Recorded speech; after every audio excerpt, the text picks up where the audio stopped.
ఎంచుకొని నా జీవితం ఆధారం చేసుకొని ఒక సినిమా తీశారు. 4-5 భాషల్లో మన ఇండియాలోకి వచ్చింది ఆ చిత్రాలు. తెలుగులో వచ్చిన చిత్రం పేరు పొన్నమే నాగని చిత్రం.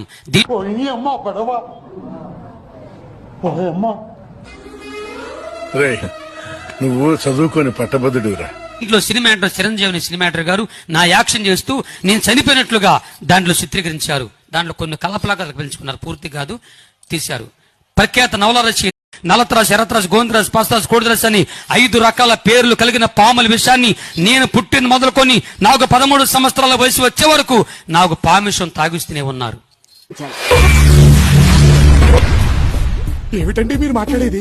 నేను ఆహారం తినే టైంలో, నీళ్లు తాగే టైంలో నా కళ్ళ ముందు పాములు తీసుకొచ్చి ఆ పాముల యొక్క తల పట్టుకుని గట్టిగా నలుపుతుంటే ఆ పాము నోట్లోంచి విషము నేను తినే ఆహారంలో తాగే నెల పడుతూ ఉండేది.